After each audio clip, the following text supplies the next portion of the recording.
La contribution alimentaire de base va permettre de satisfaire vraiment les besoins de base de l'enfant. On va penser ici au logement, à la nourriture, les communications, les frais de scolarité, le matériel scolaire, ses soins personnels, la petite pharmacie, ses vêtements, ses meubles, son transport et ses loisirs. Les frais qui ne sont pas inclus, on va avoir les services de garde, que ce soit à l'école ou en garderie, les frais d'études postsecondaires, on pense ici au cégep, à l'université, et des frais particuliers qui pourraient être spécifiques à chaque enfant. Dans ce cas-là, on pourrait penser à l'orthodontie, des voyages, des choses comme ça. Les frais de garnite, c'est ceux desquels on va avoir enlevé les avantages fiscaux desquels on peut bénéficier. Donc, à ce moment-là, ce seront ces frais-là qui vont être partagés entre les parents, normalement au prorata de leurs revenus. Dans un contexte de garde exclusive, ces frais de garde-là vont être additionnés à la pension alimentaire que le parent gardien va recevoir. Dans un cas de garde partagée, chacun des parents pourrait payer directement au service de garde sa contribution pour l'enfant.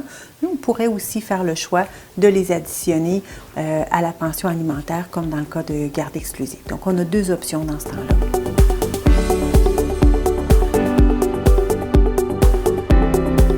D'études postsecondaires, on va ici utiliser les frais nets.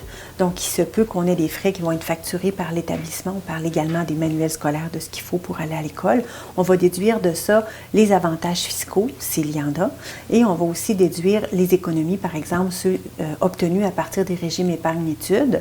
Puis, une fois tous ces montants-là retirés, on pourrait aussi retirer les prêts et bourses, s'il y en a. Ces frais nets-là vont être partagés au prorata du revenu des parents. Dans certains cas, on pourrait également considérer une contribution de l'enfant à ses frais de scolarité.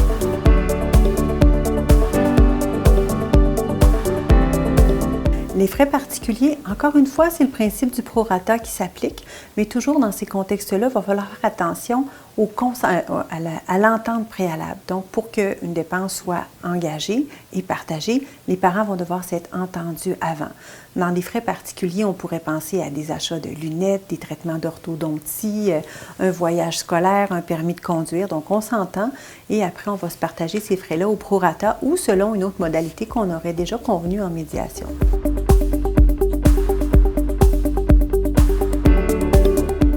Tout à l'heure, quand on se parlait des frais de base, on se parlait par exemple des frais de scolarité.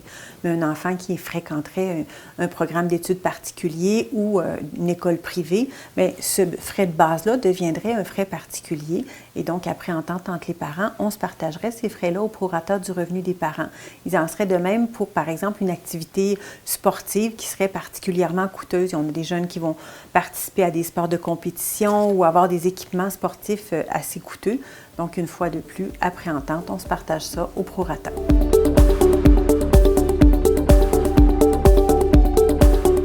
Le plan parental, c'est toutes les dépenses dont on vient de se parler.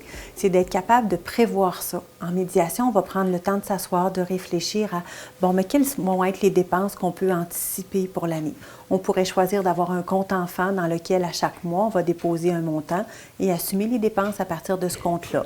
On pourrait peut-être aussi décider qu'il y a un des deux parents qui va s'occuper de l'achat des vêtements puis des loisirs, alors que l'autre va s'occuper de, tantôt comme on parlait, de services de garde ou de d'autres dépenses, ça pourrait être comme ça, ou un seul à qui on va ajouter à la pension alimentaire. Donc, plusieurs cas de figure sont possibles, toujours dans la mesure où il y a entente entre les parents.